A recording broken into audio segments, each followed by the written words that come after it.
Have you ever noticed how some people seem to radiate an unmistakable authenticity that makes you stop and wonder what they possess that others don't? They don't perform for approval. They don't contort themselves to fit expectations. They simply exist as themselves, unapologetically and completely. And suddenly everyone around them feels the difference. The energy they carry is magnetic, not because they're trying to impress, but because they've stopped trying to be anyone other than who they truly are. Now imagine if you did the same. If you stopped wearing masks to please the world and chose to live from your genuine center, what do you think would happen? That's where the point lies.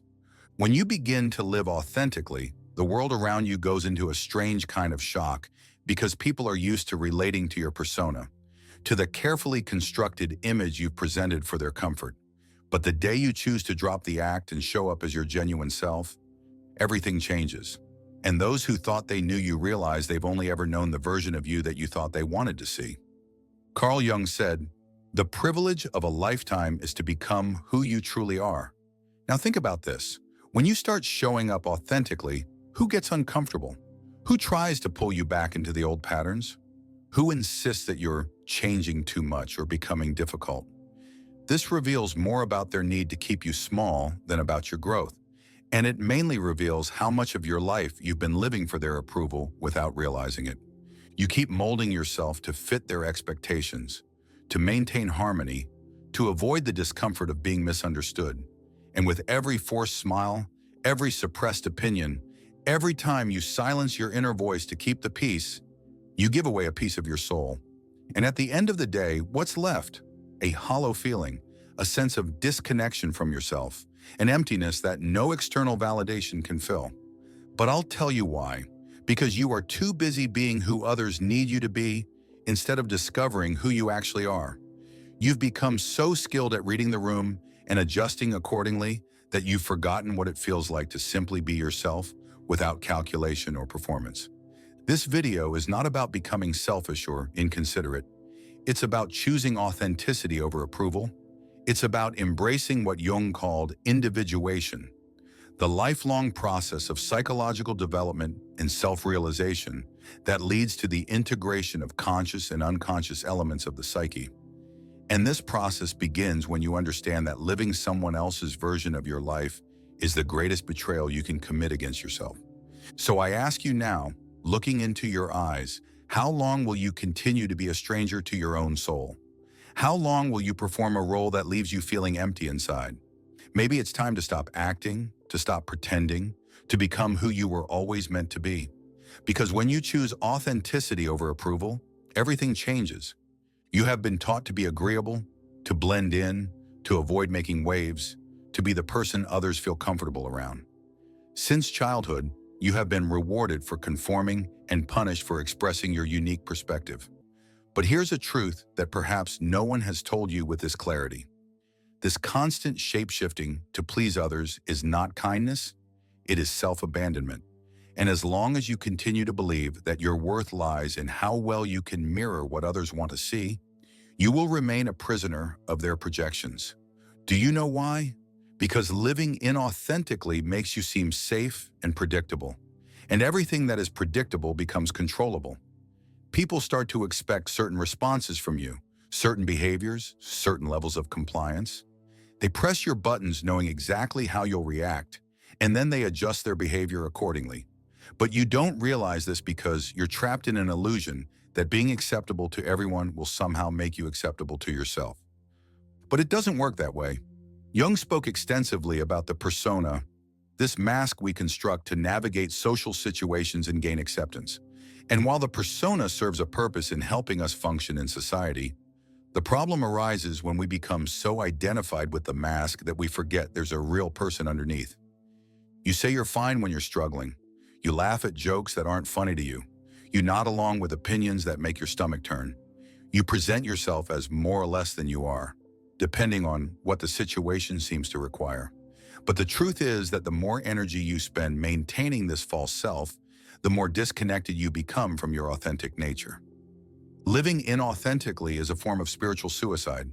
It's a slow death of the soul where you remain physically present but psychologically absent from your own life.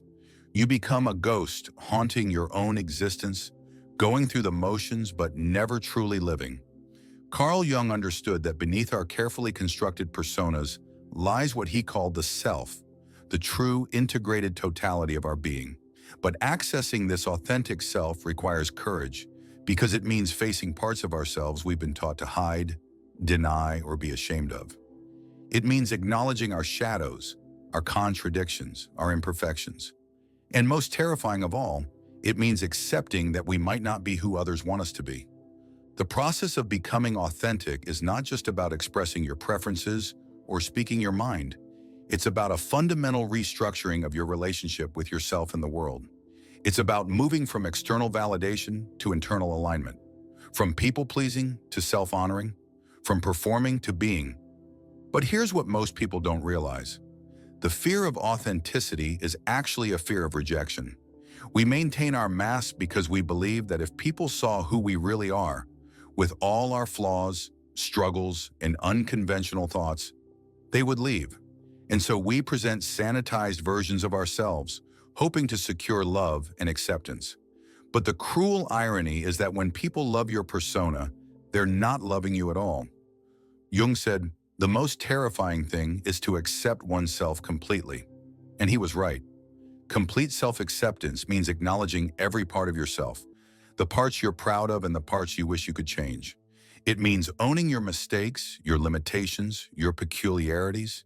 It means standing in your truth even when that truth makes others uncomfortable.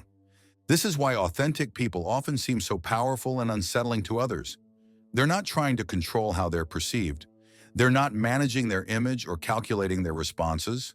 They're simply being themselves, and this kind of raw honesty creates a mirror that forces others to confront their own inauthenticity. When you live authentically, you stop being a projection screen for others' needs and expectations. You become a distinct individual with your own thoughts, feelings, and values. And this individuation process, as Jung called it, is deeply threatening to systems and relationships that depend on your compliance. People will try to guilt you back into your old patterns. They'll say you're being selfish, difficult, or too much. They'll reminisce about how you used to be and pressure you to return to the version of yourself that made them comfortable. But what they're really asking is for you to betray yourself for their convenience. The pressure to conform isn't just external, it's internal too. You've been conditioned for so long to seek approval that authenticity feels dangerous, even rebellious. Your nervous system has learned to associate acceptance with safety. So when you start showing up as yourself and risk rejection, every alarm bell goes off. But here's the deeper truth that Jung understood. Individuation is not optional. It's not a luxury for those with time and privilege. It's a fundamental drive of the human psyche. Your authentic self will keep pushing to emerge, no matter how many masks you wear or how perfectly you perform. And the longer you resist this process, the more you'll suffer from what Jung called neurosis, the conflict between who you are and who you think you should be. This is why so many people feel depressed, anxious, or empty, despite having seemingly successful lives. They've achieved everything they were supposed to want, but they've done it as someone else. They've climbed the ladder of success only to realize it was leaning against the wrong wall. The cost of inauthenticity is enormous. It's not just about feeling fake or disconnected. It's about the creative energy that gets trapped when you can't express your true nature. It's about the relationships that remain superficial because people only know your persona. It's about the opportunities you miss because you're too busy being who you think you should be to notice who you actually are. And here's the cruelest point. The longer you wait to start living authentically, the more entrenched your false self becomes. The patterns grow deeper. The masks become harder to remove. The gap between your authentic self and your presented self widens until you can barely remember who you were before you started performing. So now stop and think. What parts of yourself have you been hiding? What aspects of your personality have you learned to suppress? What dreams have you abandoned because they didn't fit the image others had of you?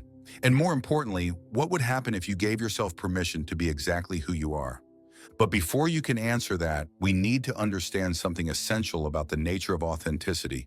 Because true authenticity isn't just about self-expression, it's about self-integration. And that integration process involves facing what Jung called the shadow, the parts of ourselves we've rejected, denied, or projected onto others. And that is what we will talk about in the next part. Because you cannot become whole while rejecting parts of yourself. And wholeness, not perfection, is the goal of authentic living. If this content is making sense to you, take a moment to like this video and subscribe to our YouTube channel, PSYphile. Thank you for your support. Carl Jung never saw authenticity as a destination, but as a lifelong journey of self-discovery and integration. For him, becoming who you truly are isn't about finding some fixed, perfect version of yourself. It's about embracing the full spectrum of your humanity, light and shadow, strength and vulnerability, order and chaos. It's about becoming whole rather than trying to be perfect. The path to authenticity begins with what Jung called shadow work, the process of acknowledging and integrating the parts of yourself you've learned to hide or deny. Your shadow isn't necessarily dark or evil. It's simply the collection of traits, impulses, and aspects of your personality that you've deemed unacceptable or inappropriate based on your upbringing, culture, or personal experiences. Maybe you've suppressed your anger because you were taught that good people don't get mad. Maybe you've hidden your ambition because you were told that wanting success is selfish. Maybe you've denied your sensitivity because you learned that vulnerability is weakness. Whatever aspects of yourself you've pushed into the shadows, they don't disappear. They just operate unconsciously, influencing your behavior in ways you don't recognize. The shadow work process is uncomfortable because it requires you to face parts of yourself you've spent years running from. But Jung understood that what we resist in ourselves, we often become obsessed with in others. The traits that trigger us most strongly in other people are usually reflections of our own disowned aspects. This is why authentic living often begins with taking back our projections, recognizing that the things we judge harshly in others might actually be reflections of what we fear or reject in ourselves. When you can own your own capacity for selfishness, laziness, jealousy, or whatever other negative traits you possess, you stop being at war with yourself and others. But shadow integration is just one part of the authenticity journey. The other crucial element is learning to differentiate between your authentic voice and the chorus of other voices that have taken up residence in your head. You carry within you the opinions, expectations, and judgments of parents, teachers, friends, society, and media. These internalized voices often speak louder than your own authentic wisdom. Authentic living requires developing what Jung called a relationship with the self, the deep, wise part of you that knows who you are beyond all the roles you play and masks you wear. This self isn't your ego, which is concerned with image and survival. It's not your persona, which is focused on social acceptance. The self is your essential nature, your core identity that remains consistent regardless of external circumstances. Connecting with this authentic self requires periods of solitude and reflection. You need space away from the constant input of others' expectations to hear your own voice. This is why Jung emphasized the importance of introversion, not as shyness or social withdrawal, but as the ability to turn inward and access your inner wisdom. But here's where the real challenge begins. Once you start getting clear about who you authentically are, you have to find the courage to live from that truth. And this means making choices that might disappoint others, setting boundaries that might create conflict, and expressing opinions that might make you unpopular.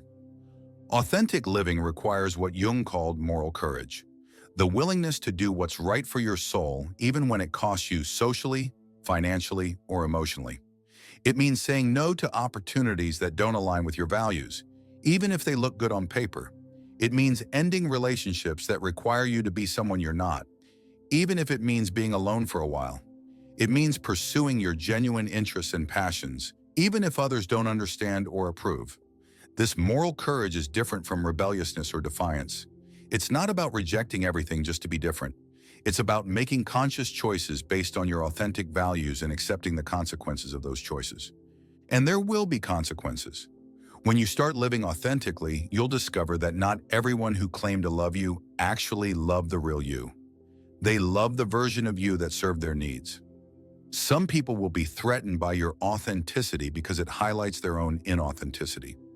Others will try to pull you back into old patterns because your growth challenges the dynamics they're comfortable with. Jung called this the transcendent function, the psychological mechanism that bridges the gap between conscious and unconscious, between persona and shadow, between who you've been and who you're becoming. This function allows you to hold the tension between opposing forces within yourself and find a third way that integrates both sides. For example, you might discover that you're both ambitious and compassionate, both independent and relationship-oriented, both logical and intuitive. Instead of choosing one side and rejecting the other, authenticity means finding ways to honor both aspects of your nature. This integration process is ongoing and dynamic. You're not trying to become a fixed, perfect version of yourself. You're learning to flow with the different seasons of your personality, to express different aspects of yourself in different contexts while maintaining your core integrity. But perhaps the most challenging aspect of authentic living is learning to trust yourself. After years of looking to others for validation and direction, it can feel terrifying to rely on your own inner compass. You might worry that you're being selfish or making mistakes. You might doubt your perceptions or question your judgment. Jung understood that this self-trust develops gradually through experience. Each time you honor your authentic impulses and survive the consequences, your confidence grows. Each time you express your true thoughts and find that the world doesn't end, you become a little braver. Each time you set a boundary and discover that healthy people respect it, you learn to value your own limits. The goal isn't to become perfect or to never make mistakes. The goal is to make mistakes as yourself rather than succeeding as someone else. Because when you're living authentically, even your failures feel more meaningful than inauthentic successes. And here's what Jung discovered.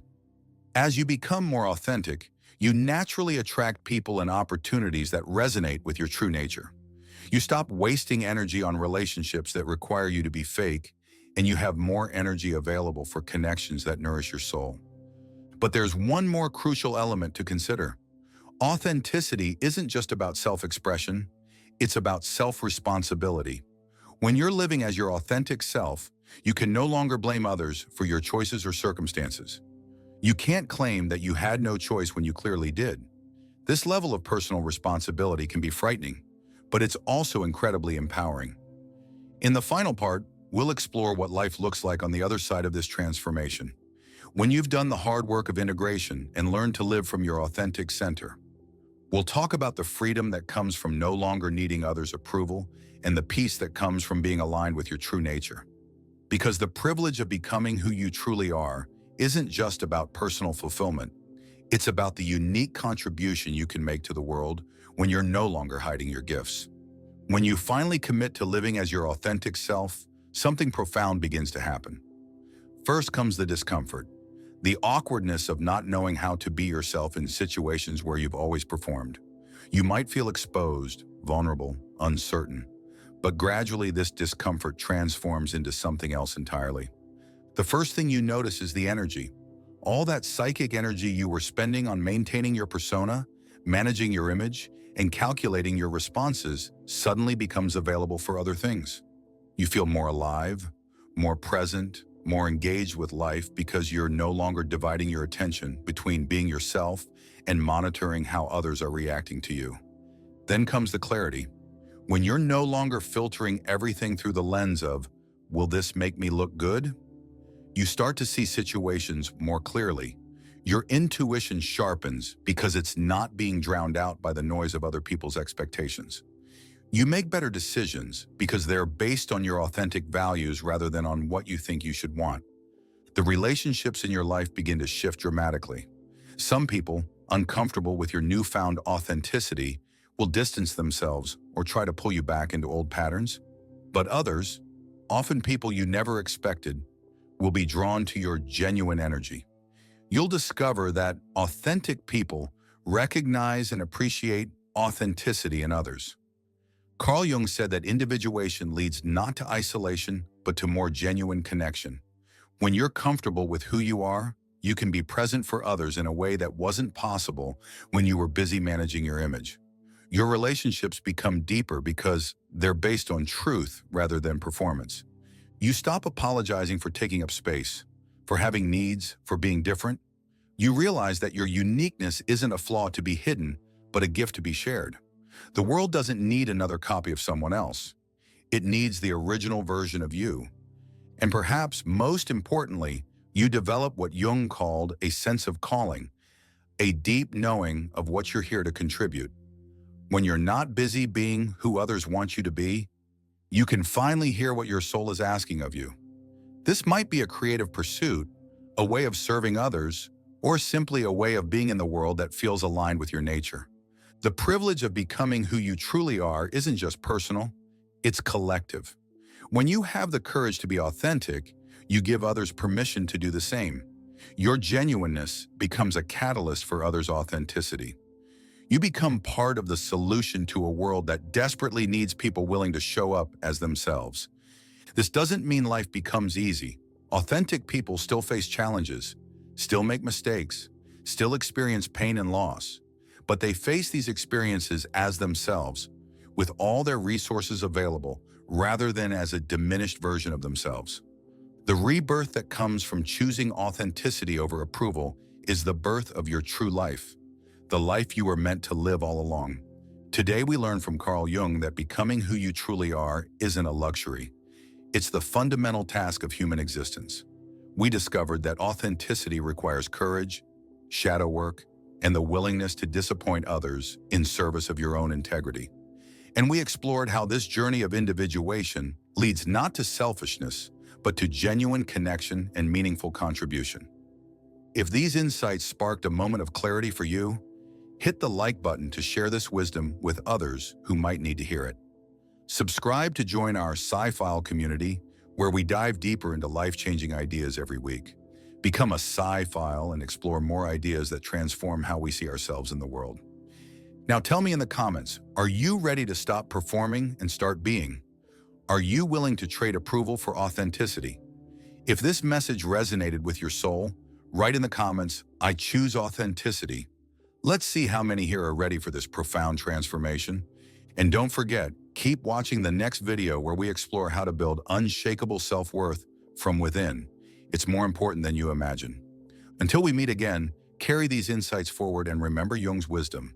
The privilege of a lifetime is to become who you truly are. The world is waiting for the real you.